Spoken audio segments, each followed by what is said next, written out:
Hi, this is Scott Garibay, and today we're going to talk about Dungeons & Dragons, and we're going to talk about another Dungeons & Dragons physical platform. A physical product line, actually a physical platform for tangible campaign construction as opposed to the old traditional model of intangible campaign composition.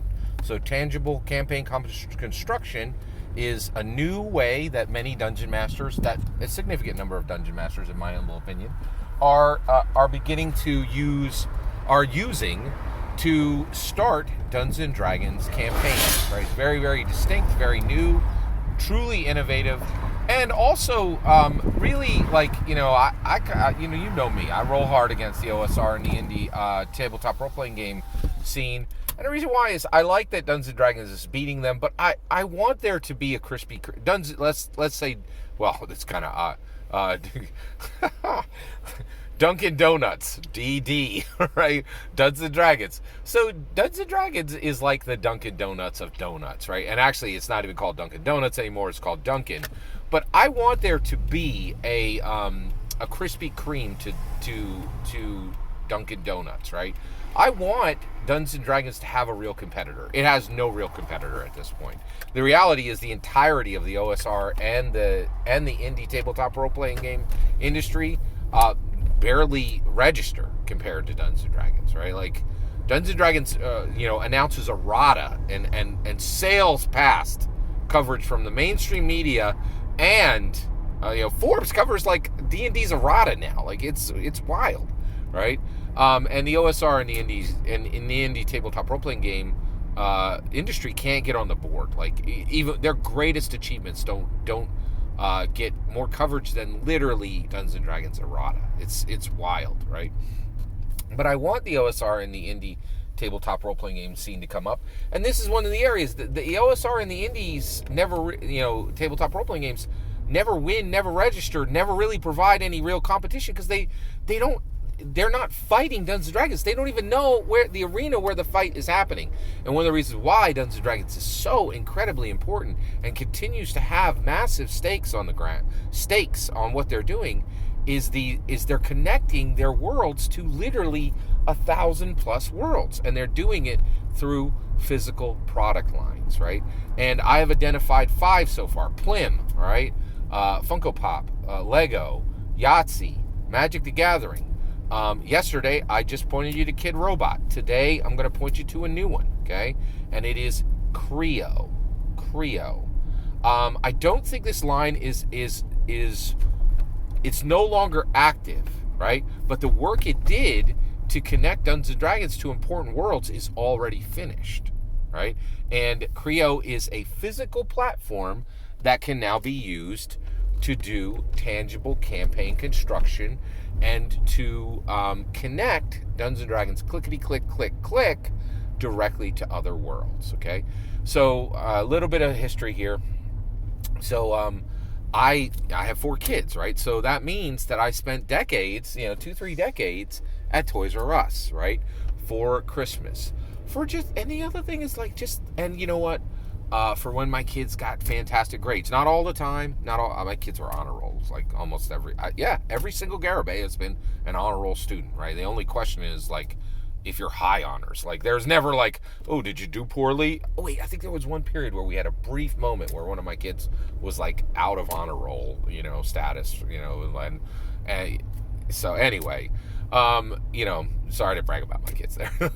I love them. All right, so basically, and I would take them to Toys R Us, right? And there were a lot of really fond memories of going to Toys R Us together and just having a great time, a really amazing, wonderful, awesome time together, right? And also just taking them for no reason, right? Saying, hey, we had a great month this year, we had a great month. I'm taking you for a toy. You can buy anything you want under $30, and then picking, one child picking 6 toys and one child picking 1, and it was really, I have really fond memories of Toys R Us.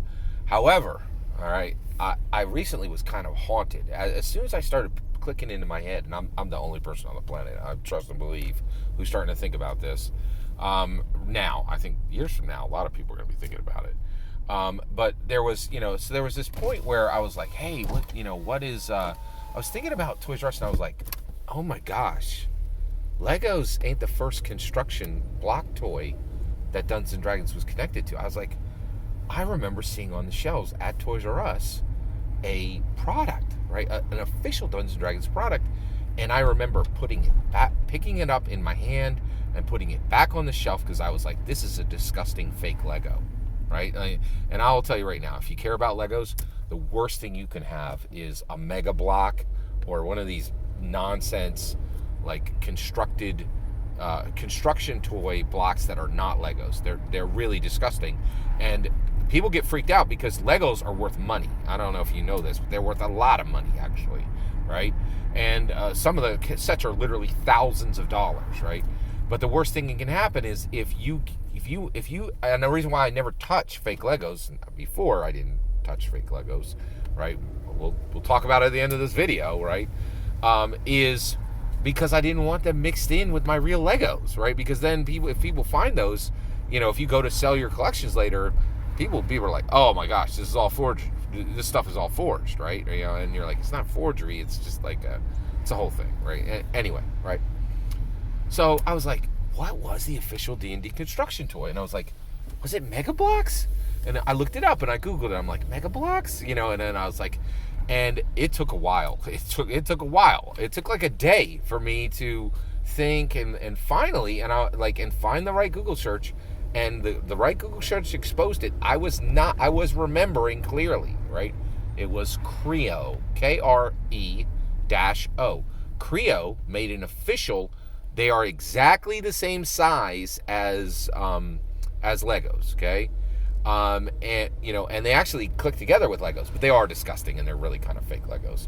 But they officially had a Dungeons and Dragons line. You know what else they had? An official Transformers line. You know what else they had? An official Star Trek line, right? So any dungeon master who wanted to could go and run and actually get, right now, official D&D Kreos. The minifigs are literally called Kreons, right?